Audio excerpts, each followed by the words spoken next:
प्यार कभी भी अधूरा नहीं होता। आपने जो भी प्यार किया था वो अपने आप में कंप्लीट है।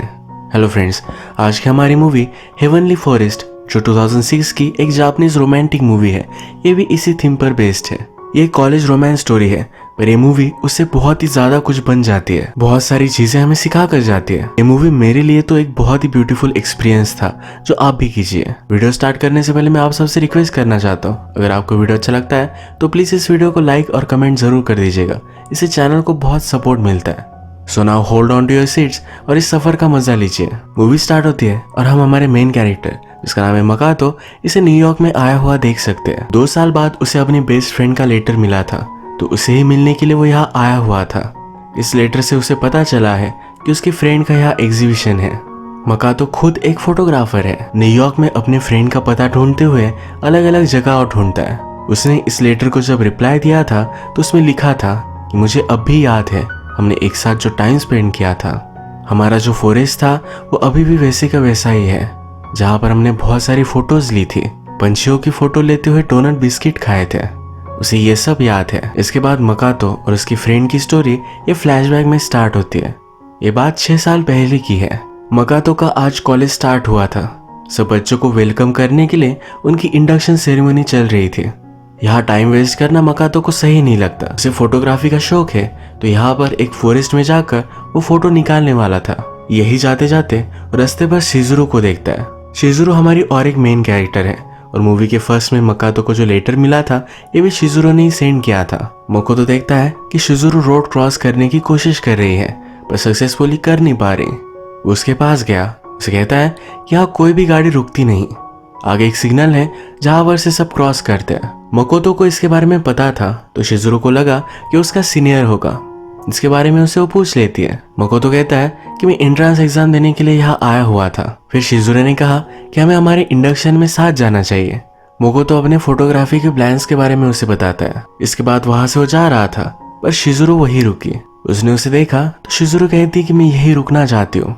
मैं देखना चाहती हूँ क्या कोई आदमी मेरे लिए रुकता है, क्या आजकल भी इस वर्ल्ड में कुछ अच्छे लोग हैं। शिजुरू जो भी कर रही थी इससे मकातो बहुत ही अम्यूज था। जाते जाते उसका एक फोटो उसने ले लिया। इसके बाद अगले दिन मकातो शिजुरू को अपनी क्लास में देखता है, जहाँ पर वो सो रही थी। क्लास में ही मकातो को बहुत ही ज्यादा इचिंग होने लग गई। वो जल्दी से भागा और वॉशरूम में गया। एक्चुअली उसे स्किन का इन्फेक्शन है, इस पर वो मेडिसिन लगाता रहता है। कुछ अदर स्टूडेंट वॉशरूम में आए और वो बात करते हैं कि बहुत ही स्मेल आ रही है। ये स्मेल आगे की फैक्ट्री से आ रही थी, पर मकातो को लगता है कि उसकी मेडिसिन की वजह से स्मेल आती है। इस वजह से वो बहुत ही नर्वस हो गया था।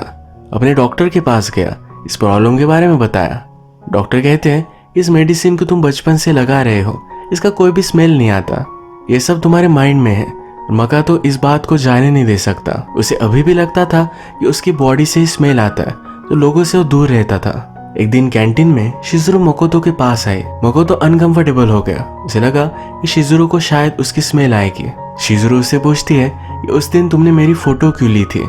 मकातो इस पर कुछ भी नहीं बोलता। ये दोनों फिर एक दूसरे से प्रॉपरली इंट्रोड्यूस हो जाते हैं। शिजुरू ने अचानक से अपने नाक पर हाथ रखा, तो मकातो को लगा कि उसकी स्मेल उसे आ रही है। शिजुरू कहती है मुझे एक बीमारी है, इसकी वजह से मेरे स्मेल के सेंसेस अच्छे नहीं है। ये बात मकातो के लिए बहुत ही अच्छी थी, क्योंकि कभी भी उसकी स्मेल शिजुरू को नहीं आएगी। यहाँ लंच में शिजुरू सिर्फ डोनट बिस्किट खा रही थी, उसे वही अच्छे लगते हैं। ये दोनों हमेशा क्लास में अकेले अकेले रहते हैं, तो शिजुरू कहती है क्यों ना हम फ्रेंड्स बन जाए। उसने फिर रियलाइज किया कि एक लड़का और लड़की कभी भी फ्रेंड नहीं बन सकते। ये सब शिजुरू की बात सुनकर मकातो बहुत ही सरप्राइज था। वो उससे कहती है कि उस दिन मैंने क्रॉस करने का बहुत ट्राई किया, पर मेरे लिए कोई भी रुका नहीं। उसे ये टास्क इम्पॉसिबल लगता है। मकातो कहता है कि इतना हार्ड भी नहीं है। अगले दिन सुबह सुबह वो उसे इस क्रॉसिंग पर लेकर आया, जब वहाँ कोई भी गाड़ी नहीं थी। शिजुरू बहुत ही खुश हो गए और बहुत बार इसको क्रॉस करती है। इस बार मकातो के पीछे पीछे वो भी फॉरेस्ट में आती है। यहाँ ये पानी के पेड़ों के फोटोज लेते हैं। एक पेड़ के ब्रांच पर इन्हें अजीब सा बर्ड दिखा। ये बहुत ही ब्यूटीफुल था, तो इसके पीछे पीछे उसकी फोटो लेने के लिए भागते हैं। वो हमेशा उड़ जाता है, तो ये सही से ले नहीं पाते। शिजुरू आइडिया लगाती है, उसके पास जो डोनट बिस्किट है ये हर ब्रांच पर वो लगा देती है, जिससे वो बर्ड यहाँ आएगा और उसकी फोटो कैप्चर कर पाएंगे। शिजुरू मकातो के शोल्डर पर चढ़कर ये लगा रही थी। उससे पूछती है क्या तुमने कभी किस की है। मकातो के लिए बहुत ही स्ट्रेंज था। कहता है कि ऑफ कोर्स की है। शिजुरो इसका डिस्क्रिप्शन मांगती है जो मोकोतो के पास सही से नहीं था। वो समझ गई कि झूठ बोल रहा था। मोकोतो शिजुरो को उतार कर कहता है तुम बहुत ही लाइट हो। शिजुरो कहती है कि मुझ में ग्रोथ हार्मोन की कमी है। शिजुरो की अच्छी सी ग्रोथ नहीं हुई तो इसलिए छोटी बच्ची की तरह लगती है। सब लोग उसे इग्नोर करते हैं। मोकोतो के सर पर बिस्किट पड़ा हुआ था जो शिजुरो ने उठा लिया। एक बिस्किट जबरदस्ती उसके मुंह में वो डाल देती है। एक बहुत ही ब्यूटीफुल रिलेशनशिप की शुरुआत थी। एक दिन मोकोतो कैंटीन में अकेला बैठा हुआ था तो उसके पास एक लड़की आई जिसका नाम है मियुकी। मियुकी हमारी और एक मेन कैरेक्टर है। वो उससे कहती है हम सब एक ही क्लास में हैं तो तुम मेरे फ्रेंड्स को क्यों नहीं ज्वाइन करते। मियुकी की फ्रेंड्स ने मोकोतो को पूछा तुम इतने डिस्टेंट क्यों रहते हो। वो कहता है कि मैं बहुत ही शाय हूँ। इसके बाद इन सब ग्रुप में एक अच्छी फ्रेंडशिप बन गई। एक दिन शिजुरो ने मोकोतो से कहा था कि बहुत सारे लोग साइकिक होते हैं, उन्हें दूसरे लोगों के मन में क्या चल रहा है ये समझ आ जाता है। मोकोतो को ये बात सही नहीं लगी थी पर उसने रियलाइज किया कि शायद ये सही है। जिन फ्रेंड्स के साथ वो लंच कर रहा है इनमें से वो बता सकता है कौन किसके प्यार में है। मियुकी को भी 2 लड़के लाइक करते हैं। अब मोकोतो अपने न्यू फ्रेंड्स के साथ था। जब शिजुरो ने देखा तो वहां से वो चली गई। मोकोतो वंडर करता है क्या शिजुरो को पता है क्यों मियुकी को लाइक करता है। इसके बाद हम देखते हैं मोकोतो अपने फ्रेंड और मियुकी के साथ एक बीच पर पिकनिक के लिए आया हुआ था। मियुकी इतनी ब्यूटीफुल थी कि वो हमेशा उसे ही देखता रहता है। ये सब फ्रेंड फोटोज लेते मजे करते। आज का दिन बहुत ही ब्यूटीफुल था। ट्रिप से वापस आने के बाद दूसरे फ्रेंड्स को ये सब फोटोज वो दिखा रहे थे। एक लड़का मोकोतो से कहता है कि तुम इस तरह मियुकी के साथ ट्रिप पर गए थे, तुम्हारी गर्लफ्रेंड को क्या लगेगा। या वो शिजुरो के बारे में बात कर रहा था। मोकोतो कहता है ऐसा कुछ भी नहीं है, वो सिर्फ मेरी एक फ्रेंड है। बाकी फ्रेंड्स को शिजुरो के बारे में पता नहीं था तो एक कहता है कि वही वियर्ड सी लड़की जो हमेशा क्लास में सोती रहती है।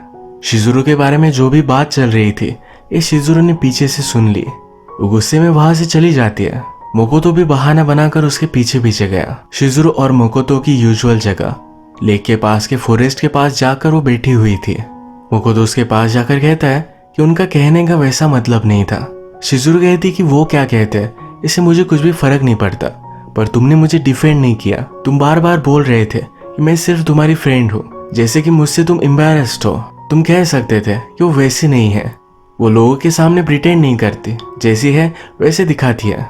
मोकोतो शिजुरो के पास आकर उसे डोनेट देता है। उसे कहता है तुम्हारे लिए स्पेशल एक गांव से मैं लेकर आया हूँ। ये देखकर शिजुरो का गुस्सा थोड़ा सा कम हो गया। आज ये दोनों मिलकर पूरे दिन फॉरेस्ट में फोटोज निकालते हैं। इन फोटोज को डेवलप करने के लिए शाम में मोकोतो शिजुरो को अपने घर पर लेकर आता है। यहाँ शिजुरो मोकोतो की मेडिसिन देखती है तो छुपा देता है। वो कहती है तुम्हें छुपाने की कोई भी जरूरत नहीं है, मैं समझ सकती हूँ लड़कों को इन चीजों की जरूरत होती है। उसे लगा था कि मॉइस्चराइजर है। इन दोनों ने मिलकर फिर फोटोज डेवलप किए। मोकोतो ने शिजुरो की जो फोटो ली थी वो भी डेवलप कर पड़ी हुई है।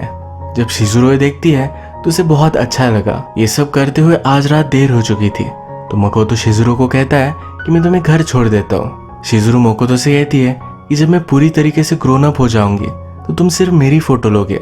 मोकोतो पूछता है कि तुम अब 21 ईयर्स की हो, अब तुम कैसे बड़ी होने वाली हो। शिजुरो ने कहा कि मुझ में ग्रोथ हार्मोन्स की कमी है, जब सब सही हो जाएगा तो मैं फिर से ग्रो करने लगूंगी, सब लड़कियों से ब्यूटीफुल लगूंगी। मोकोतो इस पर उसका बहुत मजाक उड़ाता है, कहता है तुम अब बड़ी नहीं होने वाली।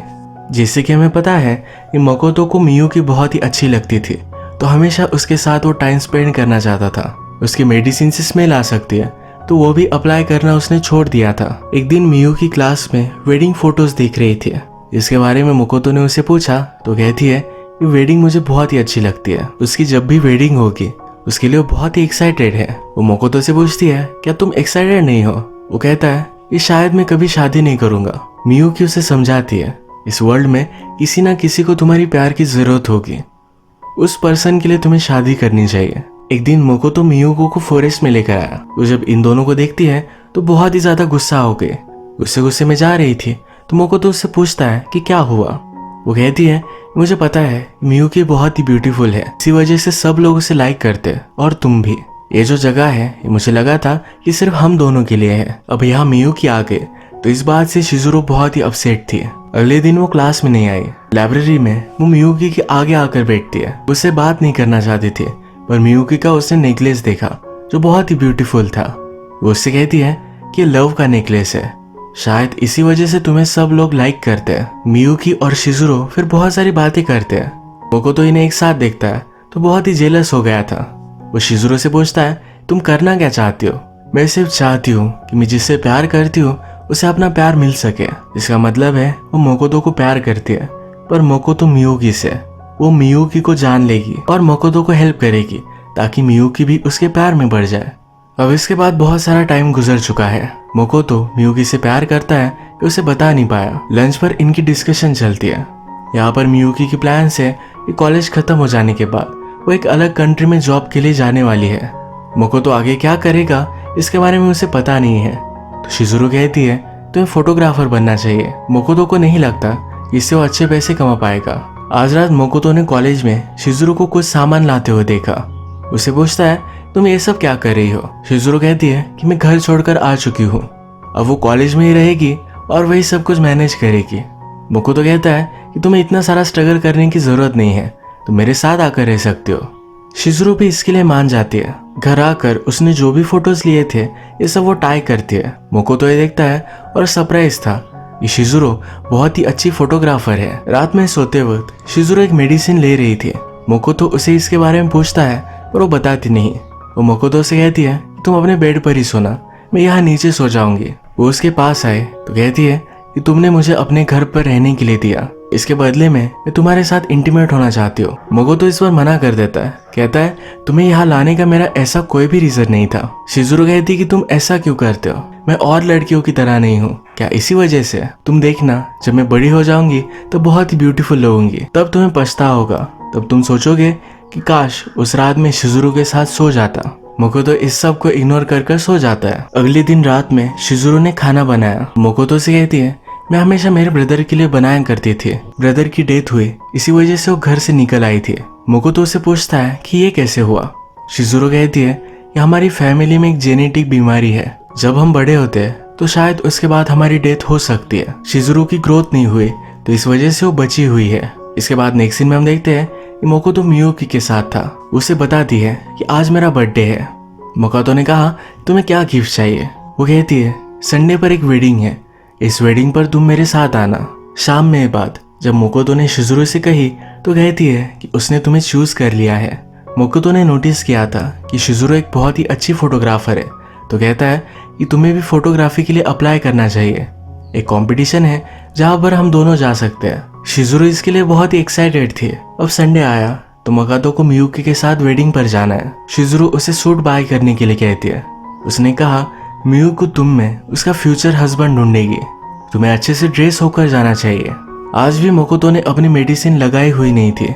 मोकोतो वेडिंग पर आया जो बहुत ही ब्यूटीफुल थी। अचानक से उसे स्किन की इचिंग स्टार्ट हो गई। उसे अपनी मेडिसिन की जरूरत थी, पर वो जब भी मियुकी के साथ होता है तो अपनी मेडिसिन अप्लाई नहीं करता।